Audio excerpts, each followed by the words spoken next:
Bonjour, nous allons donc reprendre notre cheminement dans ce cours d'HLP. À la suite du cours de la semaine dernière, nous allons repartir de cette notion d'éthocentrisme que nous avons découvert la semaine dernière pour aller jusqu'à l'idée d'un décentrement nécessaire face à la culture d'autrui. Alors nous allons repartir de cette notion centrale qui est celle de l'ethnocentrisme. Je vous rappelle ce qu'est l'ethnocentrisme. C'est l'idée, plutôt c'est une forme inconsciente de pensée qui habite chaque individu. Chaque individu étant né dans une culture, il a fait sienne cette culture, il est pénétré par cette culture, traversé par cette culture, à tel point que finalement, lorsqu'il pense, il prend toujours comme point de référence ou comme centre sa propre culture. Dès lors, on appelle ethnocentrisme cette attitude qui consiste à juger les autres cultures à partir de la sienne, finalement un jugement qui ramène les autres cultures à la sienne propre et qui donc généralement est un jugement dépréciatif, c'est-à-dire que je vais trouver que la culture des autres est différente de la mienne, donc pas forcément adéquate, donc de temps à autre je peux considérer qu'elle n'est pas bonne pour moi ou je peux considérer qu'elle est dangereuse pour moi. L'ethnocentrisme, rappelez-vous-en, je vous l'ai illustré la semaine dernière, par exemple sur le cas précis de la nourriture. Je suis par exemple français, j'ai été élevé depuis ma naissance dans une forme de culture par rapport à la nourriture qui est la culture française.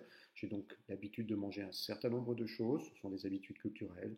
Je mange des frites, je mange des pâtes, je mange du bœuf. Et du coup, lorsque je vois que d'autres civilisations ne mangent pas la même chose que moi, par exemple lorsque je vois qu'elles mangent des insectes ou quand elles mangent des feuilles ou des racines, j'ai tendance à penser que ça ne se fait pas, ce n'est pas bien. C'est cela qu'on appelle l'ethnocentrisme, c'est-à-dire qu'on ne se rend pas compte qu'on juge les autres à partir de sa propre culture, sans laisser une chance finalement à la culture des autres de se déployer par elle-même. Là, je considère que ce que je fais est bien et ce que font les autres n'est pas formidable. Alors nous l'avons déjà esquissé la semaine dernière, le danger de cet ethnocentrisme, c'est que finalement, je ne reconnais pas la culture de l'autre parce que cette culture est différente de la mienne. Cela peut donner naissance à deux formes que nous avons analysées également la semaine dernière. D'une part, la xénophobie. Je vous rappelle que la phobie, c'est la peur, xénos de ce qui est différent. Le xénophobe, c'est celui qui considère que parce que la culture de l'autre n'est pas similaire à la sienne, alors cette culture est forcément étrange et donc dangereuse. Le raciste, lui, ou le racisme en général, consiste finalement à naturaliser cette différence, c'est-à-dire je constate que la civilisation de l'autre n'est pas la même que la mienne, je considère que du coup elle est différente et dangereuse, et je finis par dire si l'autre est différent, c'est qu'il est d'une autre nature que moi. C'est-à-dire que j'invente l'idée qu'il y a non pas une seule espèce humaine, mais finalement des races humaines, des différences entre les êtres humains. C'est cela qu'on appelle finalement le racisme. Alors on le voit, ces deux formes peuvent conduire justement à ne pas reconnaître l'humain ou l'humanité dans l'autre. C'est finalement ce qui a pu se produire, et c'est ce que je vous expliquais la dernière fois, lorsque la civilisation occidentale a été au contact avec d'autres civilisations, par exemple lors de la découverte de l'Amérique ou encore lorsque de la découverte de l'Afrique. Finalement, le choc des cultures, la différence radicale entre la culture occidentale et la culture de ces peuples que nous avons découverts, a conduit l'Occident à penser que finalement, il n'avait pas en face de lui des êtres humains, mais des animaux ou des semi-hommes. La semaine dernière, j'attirais votre attention notamment sur la controverse de Valladolid, qui a finalement, pour l'Amérique du Sud, permis de trancher en réattribuant le statut d'être humain aux Indiens. Mais on sait très bien que finalement, le problème s'est déplacé, puisque c'est vers l'Afrique que l'Occident a tourné ses regards, et considérant que les Noirs n'étaient pas, eux, des êtres humains à part entière, l'Occident s'est permis de produire ce qu'on a appelé l'esclavage en Afrique, notamment en Afrique de l'Ouest. Alors pour dire précisément cette inhumanité, les civilisations n'ont pas manqué de forger des mots. Par exemple, un des mots les plus courants, c'est le mot de sauvage. C'est par ce mot de sauvage qu'on désigne généralement celui pour qui on considère qu'il n'y a pas encore de culture. Ainsi, les Occidentaux, lorsqu'ils ont découvert les peuplades d'Amérique, les ont appelés sauvages pour dire par là que finalement, ces groupes ethniques, ces civilisations semblaient être plus proches de la nature que de la culture et de la civilisation. Le sauvage, c'est celui qui n'a pas encore de culture, celui qui est resté encore dans un état primitif ou premier, au plus proche de la nature, et qui n'a pas connu une évolution civilisationnelle. Évidemment qu'un tel mot peut nous sembler à nous monstrueux, puisque si on s'interroge longuement, est-ce qu'un homme sauvage peut véritablement exister? Ce que j'ai commencé à vous montrer, c'est que finalement, même des peuples qui d'apparence vivent à l'état de nature, par exemple des peuples vivant nus dans la forêt d'Amazonie, sans téléphone portable, eh bien il est faux de les considérer comme sauvages, puisqu'ils ont bien sûr des formes de culture. Ils ont des rites, ils invoquent des dieux, ils ont des techniques de chasse, ils ont aussi des formes culturelles esthétiques, par exemple ils se peignent le corps avec de l'ocre ou en se mettant des plumes dans les cheveux. Bref, ils ont effectivement une forme de culture qui n'est pas la nôtre, mais c'est bien de la culture et de la civilisation. Autrement dit, le sauvage ne semble pas exister, et on fait même parfois des contresens, puisqu'on peut même se demander si la culture de ces peuples que nous considérons comme sauvages n'est pas plus performante que la nôtre. Un explorateur perdu dans la jungle de Bornéo a beaucoup moins de chances de survie finalement qu'un individu né sur place. La culture de l'indigène né sur place est beaucoup plus performante dans ce milieu hostile que celle de l'occidental, malgré sa technologie. L'autre terme dont on s'est souvent servi pour désigner finalement l'inhumanité, c'est ce terme de barbare dont nous avons déjà parlé. Je vous rappelle que ce mot de barbare est un mot précisément complexe. C'est un mot sans étymologie, puisqu'à l'origine, il désigne une onomatopée. C'est-à-dire que le mot de barbare reproduit en fait le ba, c'est-à-dire cette incapacité qu'on considérait, que les Grecs considéraient chez justement les autres peuples à parler. Les Grecs, en voyant des civilisations qui n'étaient pas identiques à la leur, notamment des civilisations venues de l'Europe de l'Est, ne comprenant pas ce que ces civilisations leur disaient, on dit, ils ne savent pas parler, ils se contentent de faire blub avec la bouche, et c'est ce blub qui a donné le mot de barbaros en grec, barbarie en latin, et barbare dans notre langue. Autrement dit, on appelle barbare celui qui ne parle pas, c'est-à-dire celui qui est exclu de toute culture. Celui qui est considéré comme barbare ne peut pas être tenu pour un être humain. Il n'a même pas les caractéristiques fondamentales de l'être humain, c'est-à-dire qu'il ne peut même pas se constituer une culture. Alors, on comprend donc que c'est la base de tout cela, c'est l'ethnocentrisme qui m'empêche de reconnaître dans l'autre une forme culturelle particulière. Je juge à partir de ma culture et je considère que l'autre n'a pas de culture. Je pense donc qu'il est soit un sauvage, soit carrément un barbare. Or, précisément, ces mots de bas sauvage et de barbare ont construit une certaine vision du monde, notamment en Occident dans lequel nous vivons. En effet, parce que l'histoire a été pendant très longtemps écrite par les Occidentaux, ce sont les Occidentaux qui les premiers ont rédigé des cartes du monde, des histoires du monde, c'est parce que cette histoire a été écrite par les Occidentaux que finalement les Occidentaux ont pensé qu'une seule culture existait, qu'une seule culture pouvait être considérée comme noble, c'était celle justement dans laquelle nous vivions, celle des Occidentaux, et à partir de là, on a construit l'idée d'un monde divisé en deux, d'un côté le monde civilisé dans lequel nous sommes, et de l'autre un monde qui n'a pas encore été atteint par la culture, un monde qui n'a pas notre niveau culturel. C'est comme ça que dans l'histoire s'est construite l'opposition entre les pays développés et les pays sous-développés, vision aujourd'hui remise en cause évidemment par la plupart des anthropologues, mais aussi par les géographes eux-mêmes qui évitent d'utiliser ces termes. Évidemment, comment cette vision du monde a-t-elle pu se construire? Eh bien, tout simplement, c'est parce que les pays occidentaux ont pris comme seul critère de mesure la question du développement technique, et parce que l'Occident était plus développé techniquement, qu'elle avait plus avancé dans la fabrication des métaux, dans la fabrication, en tout cas dans l'invention d'une médecine, ou encore dans les techniques, on va dire, militaires, parce que les Occidentaux étaient plus avancés dans ce domaine-là, ils ont eu tendance à considérer que les autres civilisations, celles qui n'avaient pas atteint notre niveau technique, étaient sous-développées. On retrouve encore ces préjugés ethnocentristes chez un certain nombre d'individus qui ont toujours tendance à considérer aujourd'hui que si une population n'a pas un téléphone portable et un ordinateur, elle est forcément sous-développée. Évidemment, ce point de vue est ridicule, puisque si on embrassait la totalité de la culture, on verrait que une civilisation sans téléphone portable et sans ordinateur peut par ailleurs avoir des formes culturelles extrêmement avancées, des formes artistiques, des formes spirituelles, des formes religieuses, formes qui, nous, ont quasiment disparu dans notre société. d'où, comme à chaque fois, la comparaison n'a pas de sens. Alors si on se replace justement sous le regard de l'histoire, il faut comprendre que c'est au nom de cette vision du monde, cette vision ethnocentriste, c'est au nom de cette vision du monde que, par exemple, l'Occident, et notamment la France, a produit ce qu'on a appelé le colonialisme.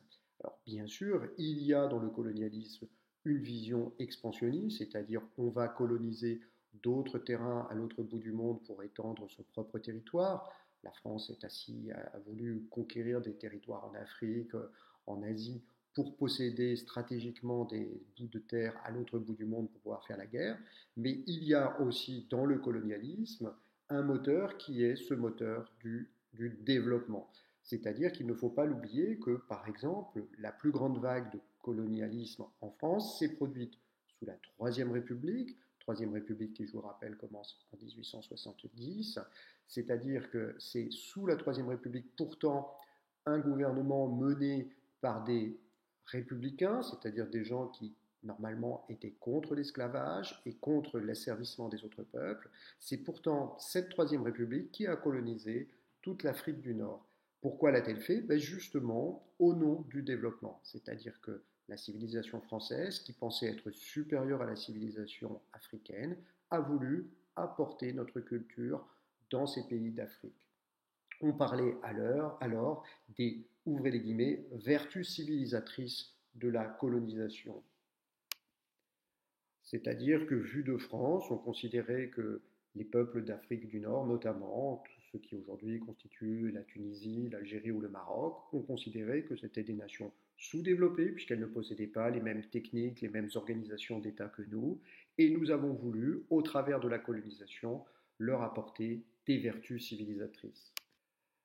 Alors aujourd'hui, avec le recul et avec la réflexion que nous avons menée sur l'histoire, on a un doute sur ce point. Et il y a évidemment une remise en cause sévère, comme vous le savez, de la colonisation. Bien sûr, il ne faut pas voir que du négatif. La place de la France dans ces pays du monde, notamment en Afrique du Nord, a permis l'apport de techniques nouvelles. La colonisation française a certes amené des médecins sur place, a permis de construire des routes ou apporter une industrialisation qui n'existait pas encore. Mais aujourd'hui, quand on fait le bilan, on sait que cette colonisation a aussi été profondément destructrice des éléments culturels de ces pays. On a effectivement détruit des pratiques ancestrales, notamment d'un point de vue politique ou encore d'un point de vue des cultes. On a voulu imposer des choses qui venaient d'Occident, qui n'avaient pas de sens sur ces territoires. Et l'on sait aujourd'hui qu'on a finalement plus déstabilisé ces pays qu'on ne l'on y a produit finalement de l'avenir.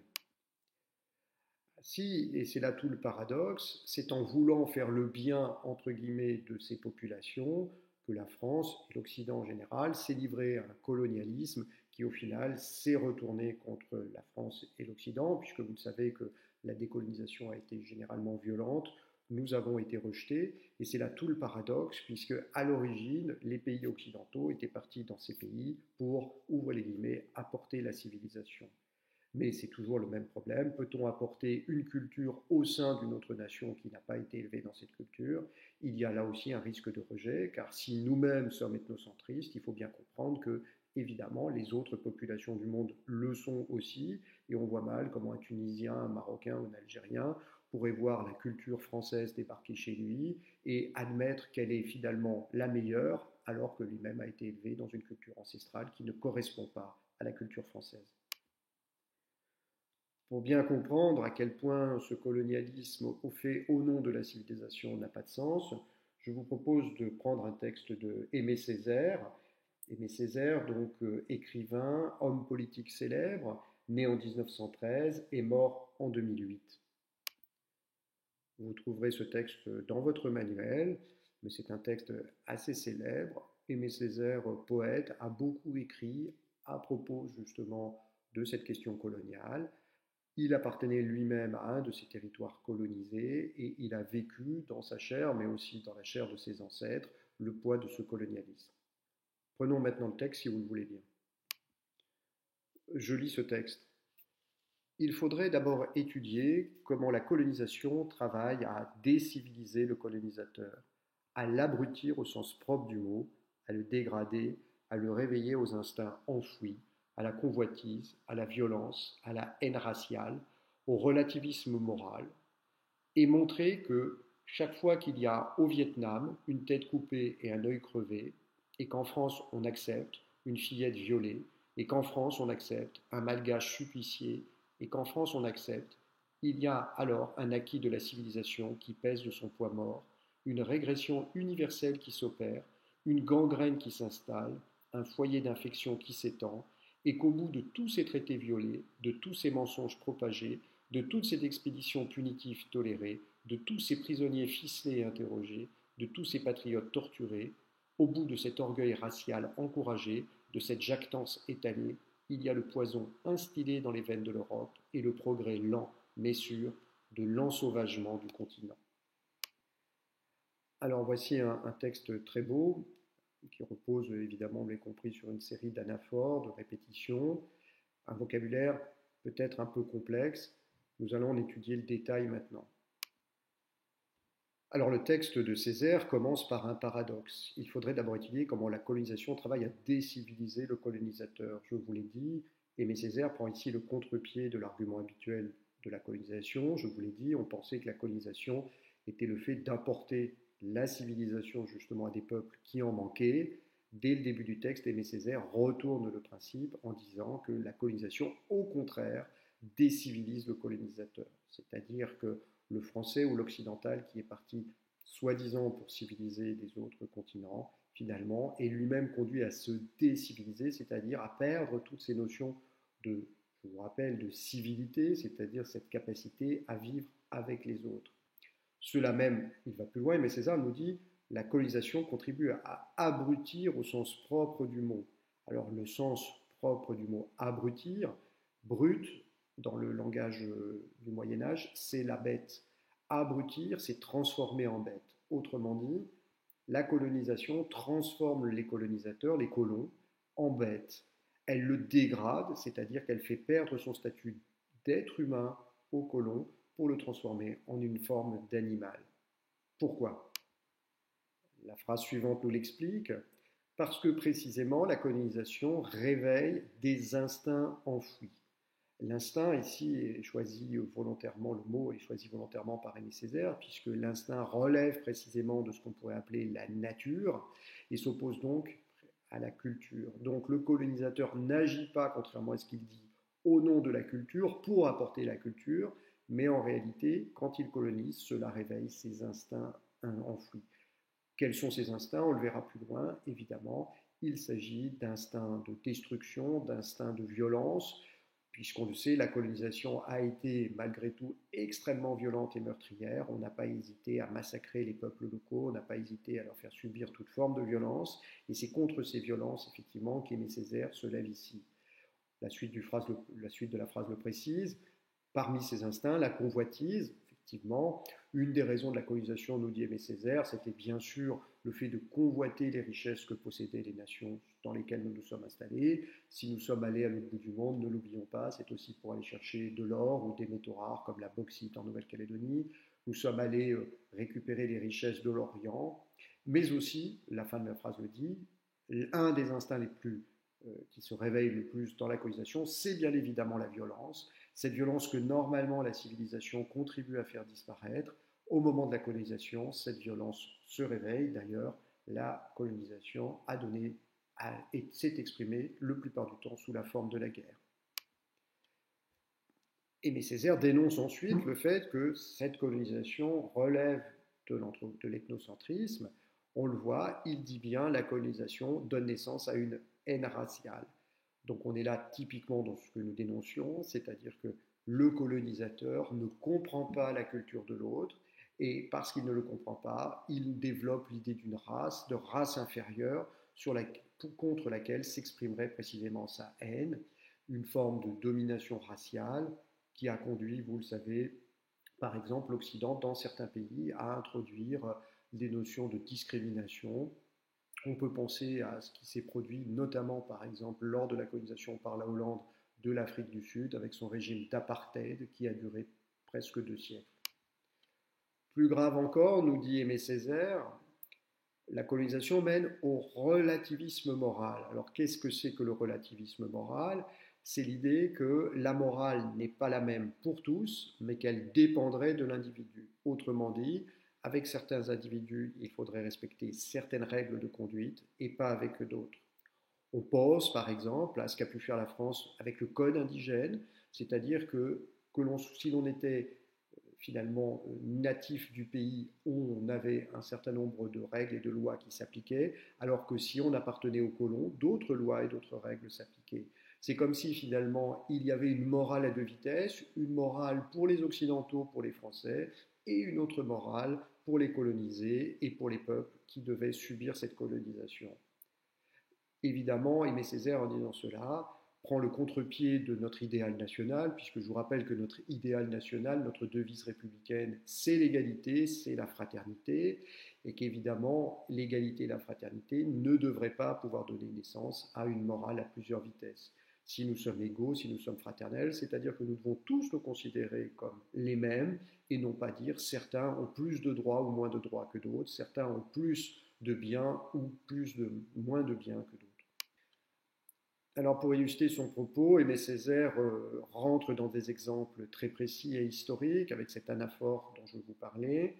Chaque fois qu'il y a au Vietnam, alors vous savez que la France a pendant longtemps occupé une partie effectivement de l'Asie, mais le Vietnam en particulier n'était pas occupé par les Français, il était occupé plus particulièrement par les Américains, mais la critique ici porte sur l'ensemble des pays colonisateurs.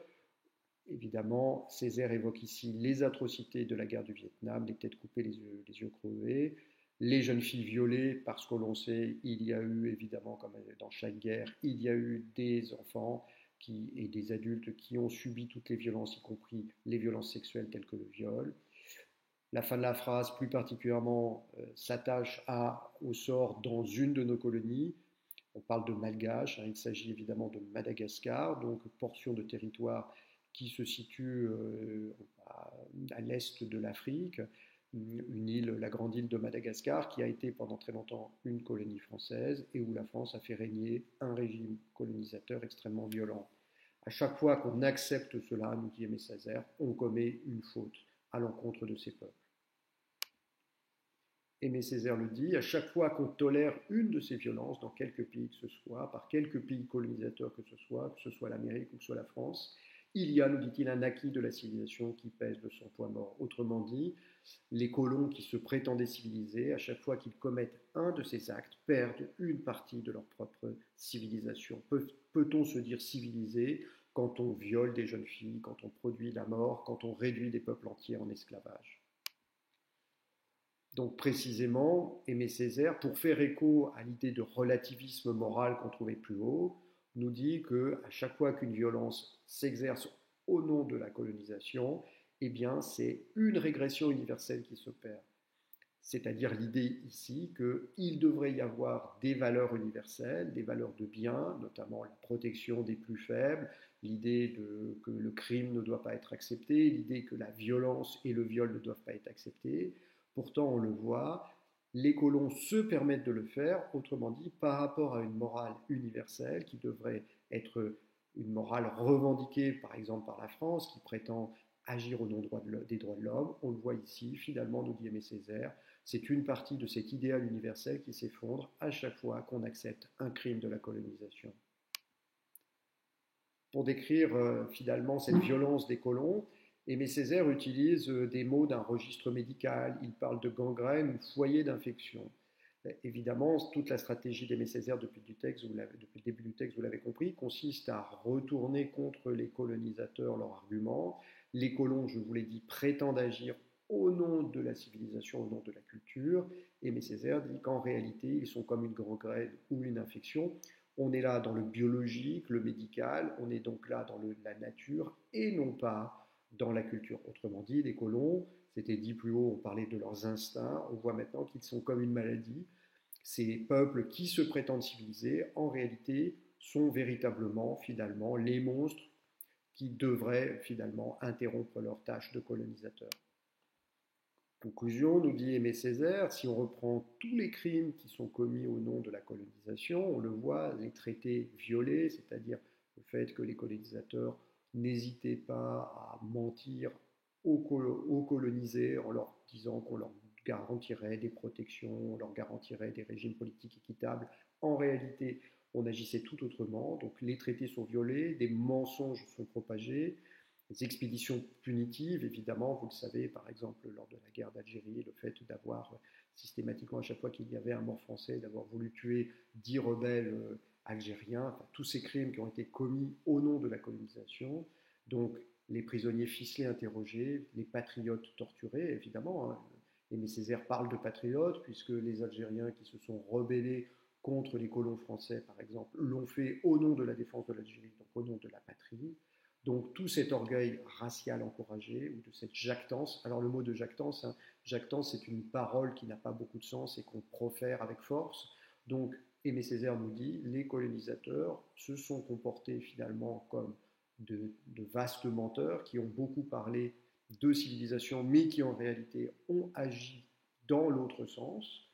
Et si vous vous souvenez de ce que nous disions tout à l'heure sur cette idée que la barbarie, c'est d'abord le fait de ne pas être capable d'une parole cohérente, et bien c'est exactement finalement ce qu'ont fait les colonisateurs. Ils n'ont pas été capables d'une parole cohérente, ils n'ont juste été capables finalement que de mentir à ces peuples.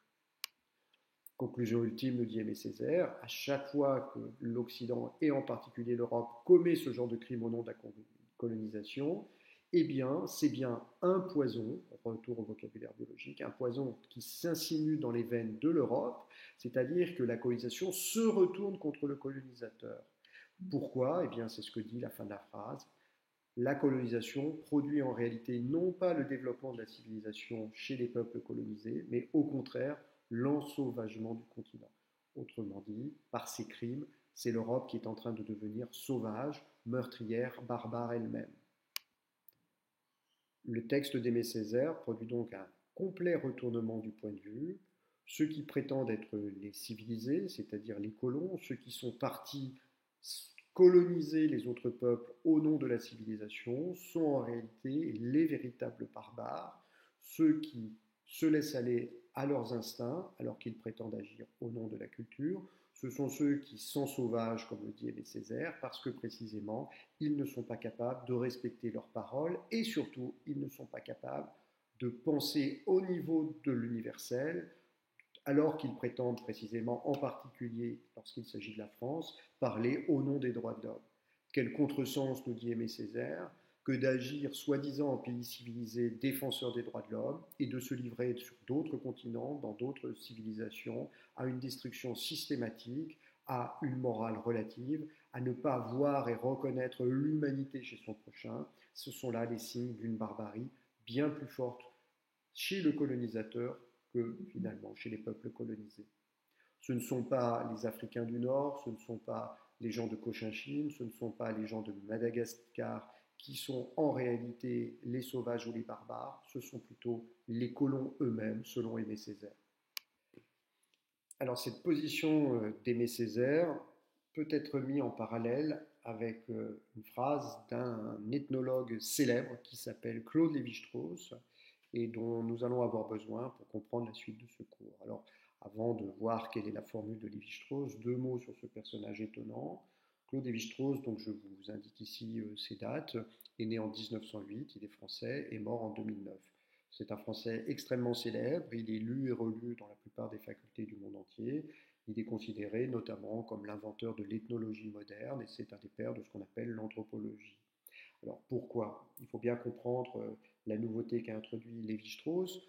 Vous voyez que Lévi-Strauss a commencé sa carrière au début du XXe siècle, un jeune étudiant, et il s'est passionné très vite précisément pour l'étude des autres civilisations, c'est ce qu'on appelle l'ethnologie. Il a fondé ce qu'on appelle aussi l'anthropologie, c'est-à-dire l'étude de l'homme, et Lévi-Strauss a produit une véritable révolution dans cette étude des autres civilisations et des autres cultures. Pourquoi?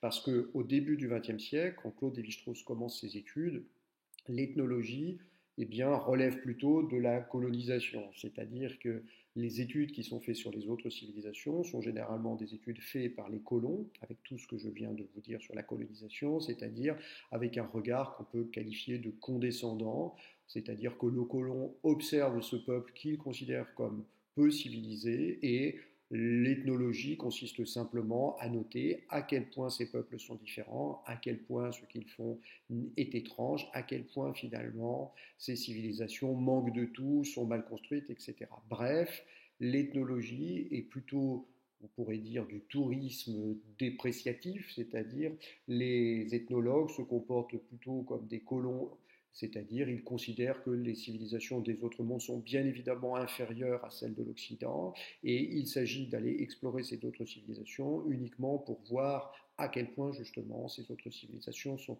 insuffisantes.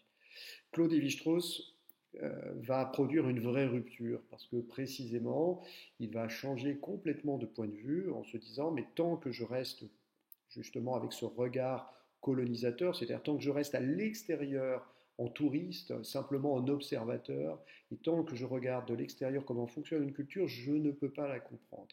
Et Claude Lévi-Strauss va faire quelque chose qui à l'époque apparaît comme un sacrilège, c'est-à-dire que Claude Lévi-Strauss qui va étudier des civilisations amérindiennes, il part pendant très longtemps étudier des civilisations dans la jungle d'Amérique du Sud, dans l'Amazonie, et qu'est-ce qu'il va faire? Il va se dire, si je veux comprendre ces tribus, je n'ai pas d'autre de solution que de vivre comme eux.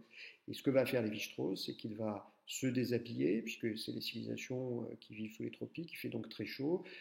Lévi-Strauss va se déshabiller et il va se mélanger à ces tribus indigènes, il va vivre avec eux, partager leurs rites, partager leurs mœurs, aller à la chasse avec eux, s'habiller comme un sauvage.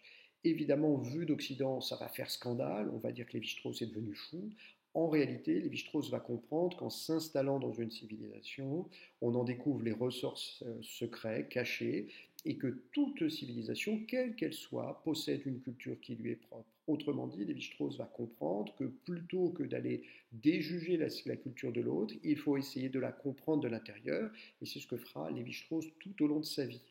Il sera donc, précisément on le verra plus tard, un défenseur des autres cultures, et c'est tout naturellement que c'est vers lui qu'on se tournera au lendemain de la Seconde Guerre mondiale, après le désastre et la barbarie nazie, notamment l'ONU, ou plus précisément l'UNESCO, c'est-à-dire cette partie de l'ONU qui est en charge des questions culturelles, vont lui commander un vaste rapport et une série de conférences. Cette série de conférences s'appellera Race et Histoire. C'est un petit livre que vous pouvez lire si vous en avez envie, qui est absolument admirable, dans laquelle justement Lévi-Strauss va se livrer à toute une critique de la vision ethnocentrique de l'Occident. Il va dénoncer la vision de l'histoire de l'Occident qui pense toujours qu'à partir d'elle-même, qui pense que le monde entier doit se référer à l'Occident.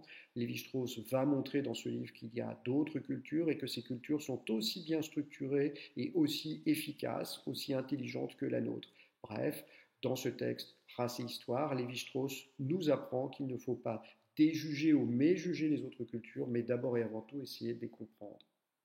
Et c'est précisément dans ce texte de Race et Histoire qu'on trouve cette phrase extraordinaire qui illustre parfaitement la pensée d'Aimé Césaire. Cette phrase, vous la voyez ici, le barbare, c'est celui qui croit à la barbarie. Une formule étonnante, paradoxale, qu'est-ce qu'elle signifie? Eh bien, c'est une critique évidemment à l'encontre de tous ceux qui dans l'histoire ont parlé de barbarie. Les Grecs qui ont traité les peuples venus d'Europe de l'Est de barbares, mais plus généralement les colonisateurs qui ont toujours tendance à considérer que les civilisations vers lesquelles ils vont sont des barbares. Lévi-Strauss nous dit, en réalité, le barbare, ce ne sont pas ces peuples. Les barbares, ce sont ceux qui sont incapables de comprendre qu'il y a là aussi une forme culturelle. Bref, le barbare, c'est celui qui ne voit pas la culture chez l'autre et qui pense que l'autre ne possède pas de culture. Le vrai barbare, en quelque sorte, c'est celui qui n'est pas capable de comprendre qu'il a lui-même une culture, que l'autre a une autre culture et que finalement, entre lui-même et les autres hommes, il n'y a qu'une différence culturelle. Le barbare, c'est celui qui croit à la barbarie, c'est celui qui pense qu'il y existe des hommes sans culture. Formule paradoxale mais magnifique qui nous montre bien qu'avant de déjuger l'autre, il faut d'abord se demander si on a tout compris à l'autre et si précisément on a compris à quel point l'autre avait une culture particulière. Si je reviens sur les exemples pris la semaine dernière, avant de critiquer les Chinois qui mangent du chien, se demander si finalement manger du chien n'est pas une forme culturelle, qui n'est pas plus absurde que de manger de la vache chez nous ou que de manger des huîtres comme nous le faisons. finalement, c'est moi qui suis un barbare si je pense que manger du chien est une forme de barbarie, parce que je n'ai pas compris que finalement, c'était une forme culturelle comme une autre. Je déjuge le chinois, alors que finalement, le chinois me regarde et peut très bien se dire que moi, parce que je mange des huîtres précisément, je suis aussi un monstre et un barbare. Le barbare, c'est celui qui pense que l'autre est un barbare. Dès lors, une des questions qui a travaillé tout au long de sa vie Lévi-Strauss, c'est la question comment sortir de cette attitude ethnocentrique, comment lutter contre ces tendances que nous avons tous à être xénophobes, à être racistes, parce que précisément, nous pensons à partir de notre propre culture sans réfléchir à la culture de l'autre.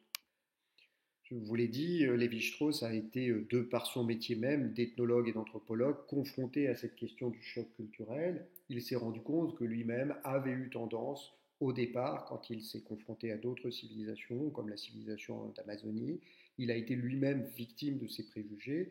Et je vous rappelle que Lévi-Strauss a compris qu'on ne pouvait finalement parler de la culture de l'autre que si on pénétrait à l'intérieur. D'où son attitude consistant à vivre très longtemps. Il a passé plusieurs années parmi les Indiens en vivant comme eux. Ce n'est que de l'intérieur qu'on peut finalement comprendre une civilisation. Il faut entrer dans une civilisation si l'on veut la comprendre. Et ce sera ça la formule de Lévi-Strauss, plutôt que de juger, comprendre.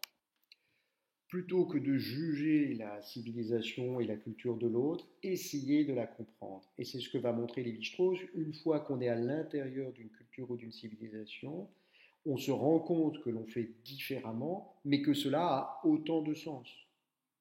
Finalement, quand Lévi-Strauss s'est installé dans la forêt amazonienne, il s'est rendu compte que les techniques de chasse, les pratiques les cultes des dieux qu'avaient ces Indiens locaux avaient autant de sens que les techniques qui nous permettent à nous de produire de la nourriture, par exemple l'agriculture, et que finalement le culte des dieux de ces Indiens de la forêt d'Amazonie, qui étaient des dieux animaux, était tout aussi sensé que nos cultes des dieux à nous, qui sont des dieux anthropomorphiques, c'est-à-dire des dieux qui ressemblent à des hommes. Si vous vivez dans une civilisation comme l'Occident, vous avez des dieux qui sont des hommes et vous produisez par l'agriculture de la nourriture. Si vous êtes dans cette civilisation amazonienne, c'est par la chasse aux chimpanzés que vous vous nourrissez et c'est par le culte de dieux animaux que finalement vous construisez votre culte. Ce sont des formes culturelles différentes, mais l'une n'est pas plus performante que l'autre, l'une n'est pas meilleure que l'autre, l'une vaut autant que l'autre. D'où la formule de Lévi-Strauss, il faut d'abord comprendre, et notamment comprendre de l'intérieur la culture de l'autre, avant de porter un jugement sur elle. Et on va le voir, c'est ce que Lévi-Strauss a fait tout au long de sa vie, et je vous propose maintenant de lire un texte précisément sur l'anthropophagie, qui a été écrit par Lévi-Strauss, ce texte, et que nous pouvons comparer avec le texte de Voltaire qui nous a servi à ouvrir ce chapitre. En effet, vous vous souvenez que Voltaire lui-même, alors Voltaire était sur le ton du pamphlet, il se moquait, il dénonçait, mais précisément déjà Voltaire était dans une attitude qui ressemble à celle de Lévi-Strauss. Il voulait rompre avec l'ethnocentrisme lui aussi, en dénonçant la vision occidentale portée sur les anthropophages. Je vous rappelle que Voltaire nous montre au début de son texte que finalement la dame anthropophage n'est pas plus déraisonnable que nous, et Voltaire nous montre que nos propres pratiques, justement, ne valent pas forcément mieux que celles de ces anthropophages. Donc ce texte de Voltaire était intéressant, et vous allez voir qu'on peut mettre au regard un texte de Lévi-Strauss sur l'anthropophagie, alors cette fois un texte qui n'est pas un plan fait, mais un texte d'ethnologie, d'études systématiques, et vous allez voir que finalement Lévi-Strauss, plusieurs siècles après, 3 siècles après, arrive aux mêmes conclusions que Voltaire. Alors le texte est extrait de Triste Tropique, qui est un des plus beaux ouvrages de Claude Lévi-Strauss. C'est un ouvrage de récit, effectivement, de ses découvertes du monde. Vous pouvez lire aussi Triste Tropique, qui est un très beau récit de voyage. Je lis donc ce texte de Claude Lévi-Strauss. Prenons le cas de l'anthropophagie qui, de toutes les pratiques sauvages, est sans doute celle qui nous inspire le plus d'horreur et de dégoût. On devra d'abord en dissocier les formes proprement alimentaires, c'est-à-dire celles où l'appétit pour la chair humaine s'explique par la carence d'autres nourritures animales, comme c'était le cas dans certaines îles polynésiennes. De telles fringales, nulle société n'est moralement protégée. La famine peut entraîner les hommes à manger n'importe quoi, L'exemple récent des camps d'extermination le prouve. Restent alors les formes d'anthropophagie qu'on peut appeler positives, celles qui relèvent d'une cause mystique, magique ou religieuse. Ainsi, l'ingestion d'une parcelle du corps d'un ascendant ou d'un fragment d'un cadavre ennemi pour permettre l'incorporation de ses vertus ou encore la neutralisation de son pouvoir. Outre que de tels rites s'accomplissent le plus souvent de manière fort discrète, portant sur de menues quantités de matière organique pulvérisée ou mêlée à d'autres aliments, on reconnaîtra, même lorsqu'elles revêtent des formes plus franches, que la condamnation morale de telles coutumes implique soit une croyance dans la résurrection corporelle qui serait compromise par la destruction matérielle du cadavre, soit l'affirmation d'un lien entre l'âme et le corps et le dualisme correspondant, c'est-à-dire des convictions qui sont de même nature que celles au nom desquelles la consommation rituelle est pratiquée et que nous n'avons pas de raison de leur préférer. D'autant que la désinvolture vis-à-vis de la mémoire du défunt, dont nous pourrions faire grief au cannibalisme, n'est certainement pas plus grande, bien au contraire, que celle que nous tolérons dans les amphithéâtres de dissection. Alors, une fois encore, un texte sans doute un peu complexe au niveau du vocabulaire, que nous allons reprendre systématiquement. Donc Claude Lévi-Strauss évoque cette question de l'anthropophagie et nous dit-il qui a été pendant très longtemps, qui est toujours d'ailleurs en Occident, sans doute une des plus grandes peurs que nous ayons. L'anthropophagie, le fait de manger des êtres humains, nous semble la chose la plus monstrueuse qui soit. Je vous l'ai dit, regardez, le cinéma est rempli de cette crainte du cannibale, le cannibale, ce monstre qui dévore les autres, souvent symbole du mal absolu. Je vous renvoie par exemple au film célèbre Le silence des agneaux avec le meurtrier Hannibal Lecter, qui est devenu même un personnage à part entière de l'histoire du cinéma, parce que c'est un fou furieux, et il est fou parce qu'il mange les autres. Bref, on considère que l'anthropophagie est une forme de folie, autrement dit, d'inhumanité qui terrorise l'Occident. Or, ce que va faire Claude Lévi-Strauss, comme Voltaire, c'est de montrer que ça n'est pas si déraisonnable que ça de manger l'autre. Cependant, Lévi-Strauss commence par faire une distinction dans les formes d'anthropophagie. Et il nous dit qu'il faut dissocier fondamentalement deux formes. La première, on va dire la plus simple, c'est celle qu'il évoque dans ce premier paragraphe, et c'est finalement celle que Voltaire mettait à jour dans son texte. Rappelez-vous, Voltaire nous disait que c'était l'habitude de manger des bêtes mortes, et notamment en période de raréfaction de nourriture, qui avait pu conduire les hommes à manger des cadavres humains. Autrement dit, nous disait Voltaire, c'était la nécessité vitale, il faut bien manger, quand il n'y a pas assez de bêtes à tuer, eh bien on peut manger des morts, ça ne pose pas de problème. Lévi-Strauss nous rappelle que ça peut exister, qu'il y a effectivement, nous dit-il, un appétit pour la chair humaine qui peut s'expliquer par la carence. Je vous rappelle que la carence, c'est le fait de manquer d'un certain nombre de choses pour sa survie.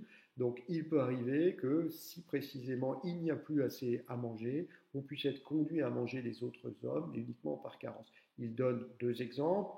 Ce qui a pu se passer dans certaines îles polynésiennes. Alors en Polynésie, effectivement, comme ce sont des très petites îles et qui parfois sont quasiment désertiques, le manque de nourriture a pu conduire certains à manger des morts. Mais il évoque un autre cas encore plus terrible, celui des camps de concentration, des camps d'extermination, dans lesquels il y a pu y avoir consommation de viande humaine, même si c'est très peu attesté, ça a pu ça et là arriver. Du fait justement du manque absolu de toute forme de nourriture, et bien pourquoi pas manger des morts. J'avais évoqué en classe le cas qui est resté célèbre aussi de cette équipe de rugby tombée dans les Andes dans la seconde moitié du XXe siècle où les survivants avaient consommé de la chair humaine pour permettre de survivre à haute altitude dans le froid. Mais nous dit Lévi-Strauss, ce n'est pas de celles-là qu'on parle le plus généralement, puisqu'elles sont plutôt accidentelles et relèvent précisément d'accidents qui sont en quelque sorte pardonnables. Le cas des rugbyman ou le cas des camps d'extermination, finalement, ne prêtent pas un jugement moral, parce qu'on considère que, effectivement, ces gens n'ayant pas d'autres moyens de survie, on peut leur pardonner d'avoir consommé de la chair humaine. Le cas qui intéresse au plus Lévi-Strauss, et c'est celui qui semble le plus monstrueux vu depuis l'Occident, c'est dans le cas où l'on mange volontairement des morts au nom d'une pratique qui est qualifiée par Lévi-Strauss de mystique, de magique ou de religieuse. Il y a bien une anthropophagie ritualisée, c'est-à-dire qu'il y a bien certaines civilisations qui mangent volontairement des cadavres ou des morts.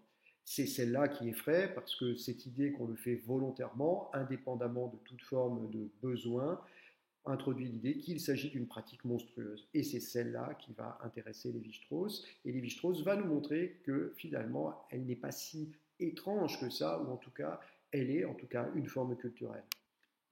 Alors Lévi-Strauss explique ici pourquoi justement il y a cette pratique de la consommation du corps, mais je vous l'avais aussi expliqué en classe, je vous le rappelle, nous sommes dans des sociétés tribales où c'est d'abord l'esprit de la tribu qui prévaut, et quand il y a à l'intérieur de cette tribu un déséquilibre, par exemple un crime, un meurtre, ou quand quelqu'un s'attaque à cette tribu, il faut réinstaurer l'équilibre au sein de la tribu. Et pour réinstaurer l'équilibre au sein de la tribu, eh bien, on va consommer symboliquement l'âme de celui qui a causé le désordre, qu'il s'agisse par exemple du criminel ou qu'il s'agisse de l'ennemi.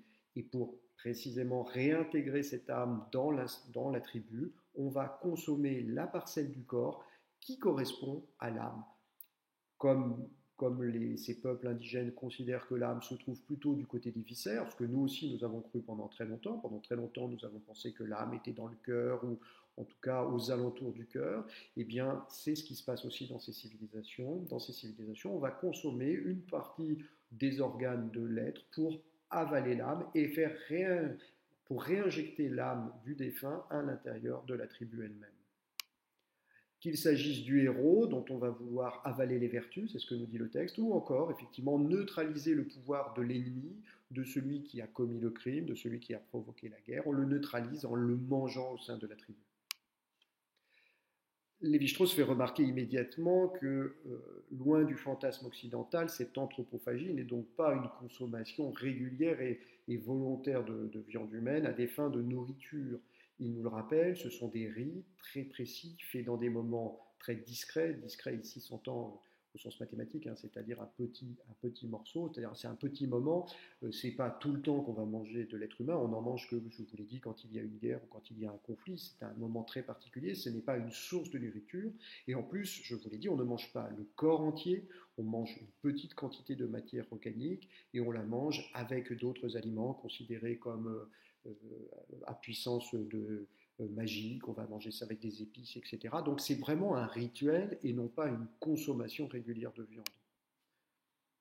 Autrement dit, je vous l'avais dit aussi en classe, c'est bien une pratique religieuse qui a lieu ici, ou rituelle, et je vous rappelle que on peut comparer ça à ce que font les chrétiens, par exemple à la messe, quand ils prétendent manger le corps du Christ, hein, buvez ceci est mon sang, mangez ceci est mon corps. Il y a finalement, dans la plupart des rites, y compris dans une civilisation comme la nôtre, des pratiques anthropophages, et c'est ce que veut montrer ici Lévi-Strauss. Il y a de la culture, qu'elle soit du côté de ces civilisations, qu'elle soit du côté de la nôtre, et il n'y a pas de distinction à faire. Et pour montrer justement qu'il n'y a pas de distinction à faire entre les formes culturelles des anthropophages et nos formes culturelles, Lévi-Strauss va énoncer un paradoxe. En effet, il va nous dire, si nous condamnons l'anthropophagie dans les autres civilisations, c'est parce que nous croyons nous-mêmes que le corps, finalement, le corps de l'être humain a un rapport avec son âme. C'est-à-dire que si nous ne voulons pas nous manger du corps humain, c'est parce que nous considérons que le corps humain a un rapport justement avec l'humanité, avec l'âme humaine, et manger le corps, ce serait précisément enlever quelque chose de l'être humain. Or, ce que nous dit Lévi-Strauss, c'est que nous condamnons l'anthropophagie parce que nous pensons à un lien entre le corps et l'âme, mais, nous dit-il, je vous rappelle que les anthropophages, s'ils mangent le corps de l'ennemi, c'est justement parce qu'ils pensent que c'est là que se trouve l'âme de l'ennemi qu'il faut réinjecter dans la tribu. Autrement dit, nous sommes dans la même croyance d'un côté comme de l'autre, la croyance d'un lien entre l'âme et le corps, ce que Lévi-Strauss appelle ici le dualisme. Nous pensons donc que le corps du défunt a encore quelque chose à voir avec son âme. Ça nous pousse, nous, en Occident, à protéger le corps des morts. Nous les enterrons, nous leur vouons un culte particulier. Chez les tribus anthropophages, ça consiste justement à manger ce corps pour justement injecter l'âme. Nous nous mettons dans des cimetières en espérant que l'âme va pouvoir s'échapper. Eux mangent le corps en espérant que l'âme va aussi s'échapper pour réingérer la tribu. Autrement dit, nous dit Lévi-Strauss, ils font comme nous, mais d'une autre façon. Il n'y a pas à critiquer la culture de l'autre parce que c'est aussi une forme culturelle, comme nous avons notre propre forme culturelle. Christianisme, ou en tout cas pensée occidentale et anthropophagie, quelque part même combat.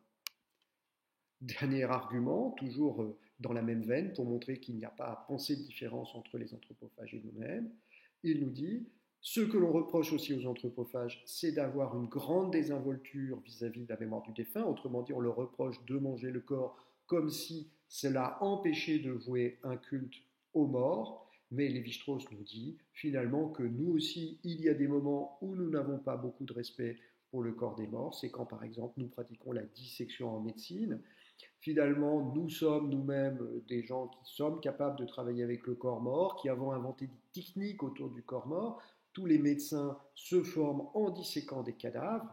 Donc si nous sommes capables d'avoir des techniques qui reposent sur le travail du corps une fois que la personne est morte, alors pourquoi condamner quelque part aussi ces formes de techniques chez les anthropophages, techniques politiques consistant à rétablir l'équilibre dans la cité par l'ingestion des corps, mais finalement, dit Lévi-Strauss, pratique culturelle tout autant. La médecine est une technique, c'est une forme de savoir-faire, ça appartient à la technique en général. Nous avons développé, nous, la médecine. Les cannibales ont développé une technique politique, celle qui consiste à manger le corps, simplement, justement, pour rétablir au sein de la cité, de la tribu, pardon, une harmonie. De ce point de vue-là, encore une fois, même combat entre l'Occident et l'anthropophagie. Donc vous voyez que tout le texte de Lévi-Strauss consiste à montrer que quand on pense l'anthropophagie depuis l'intérieur, c'est-à-dire quand on pense l'anthropophagie comme un anthropophage, eh bien finalement on se rend compte que ce n'est pas quelque chose d'épouvantable, de barbare ou de sauvage, c'est tout simplement un ensemble culturel de techniques qui permet de résoudre des problèmes culturels, par exemple ici le problème de la violence ou de la guerre, et en cela, eh bien, les anthropophages se comportent comme nous, ils ont une culture qui leur permet de répondre à leurs problématiques d'anthropophages, alors que nous avons d'autres formes culturelles, de la médecine, un rite qui est chrétien, qui permet de répondre à d'autres problématiques, mais finalement, dans tous les cas, il s'agit de culture. Bref, il y a de la culture partout et des barbares nulle part. Le barbare, nous dit Lévi-Strauss, je vous rappelle, c'est celui qui croit à la barbarie.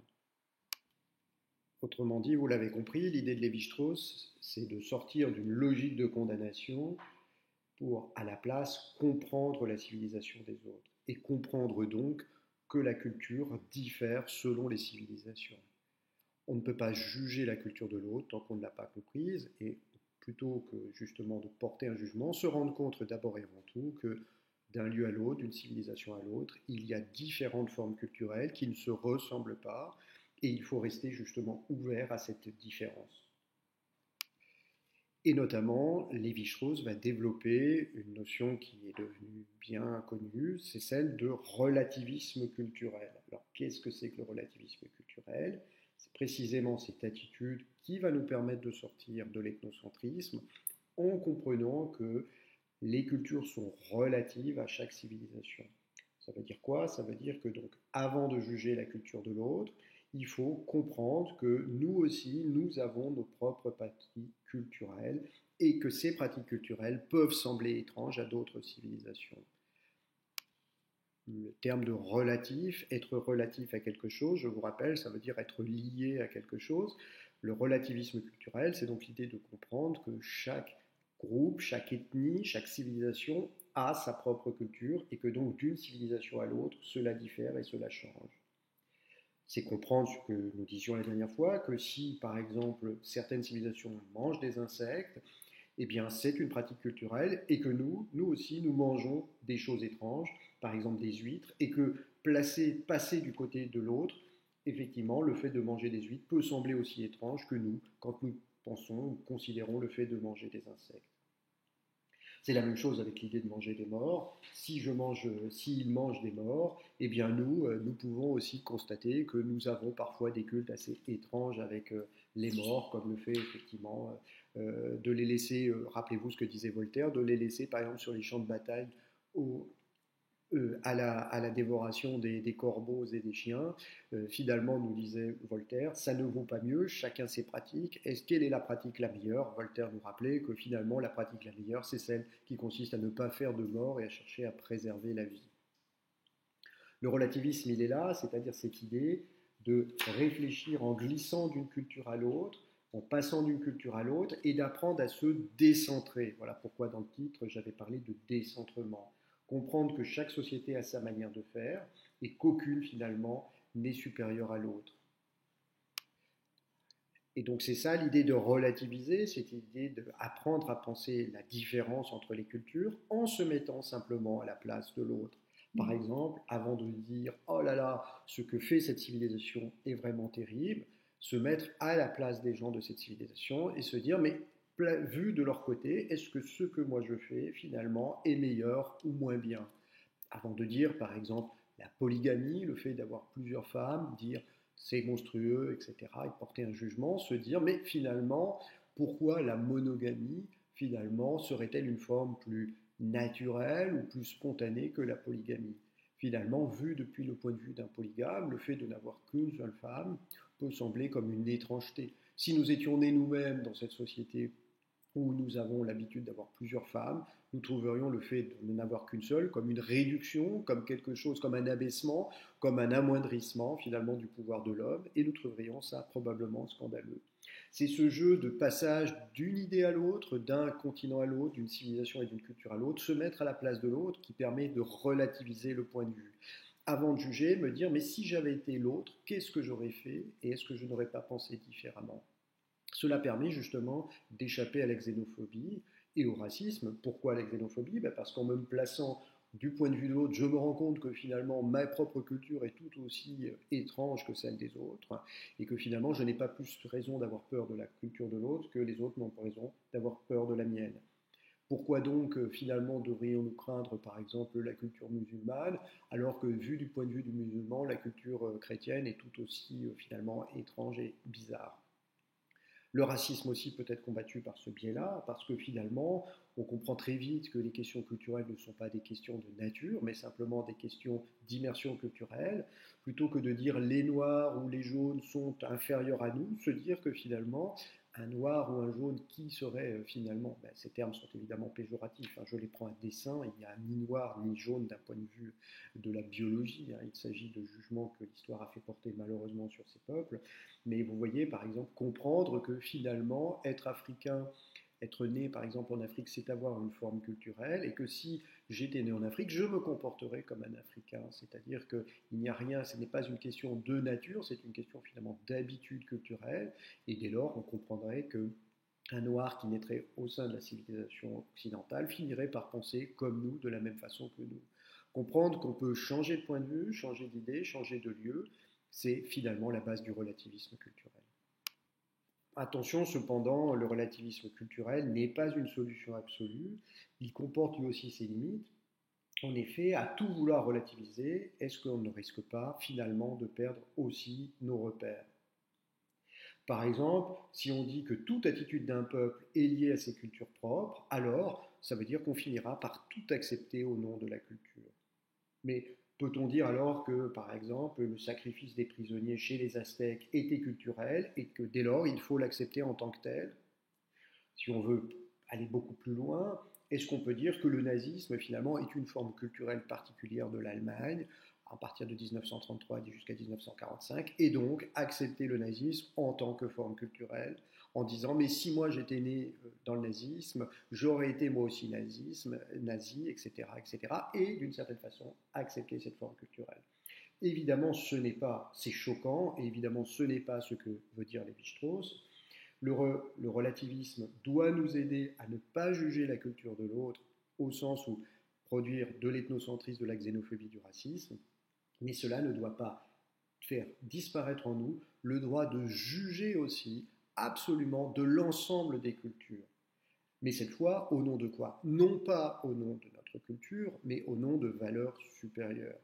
Si je peux effectivement être choqué par le nazisme ou choqué par le massacre des prisonniers, ce n'est pas au nom de ma culture, mais bien au nom de valeurs supérieures qui seraient par exemple la préservation de la vie ou l'amour de l'humanité. Donc, il ne faut pas, au nom du relativisme, abandonner l'idée qu'il peut y avoir des valeurs universelles, même si ces valeurs universelles, à leur tour, demandent à être déterminées. Il ne faut donc pas abandonner, au nom du relativisme culturel, l'idée qu'il peut y avoir des valeurs universelles, mais est-ce une morale universelle? Est-ce des droits de l'homme qui doivent fixer ces valeurs au nom desquelles on doit condamner certaines cultures? On le voit, cela pose tout un champ de questions philosophiques. Comment déterminer une véritable morale universelle qui vale pour tous les peuples? comment peut-on déterminer des droits de l'homme qui soient vraiment absolus et qui valent pour tous.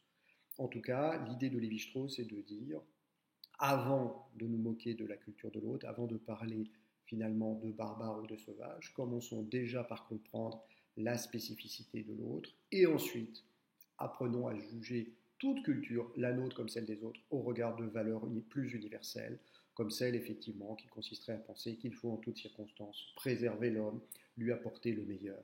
Mais ça, ce sont les enjeux d'une morale universelle qui dépassent largement le cadre de HLP. Merci.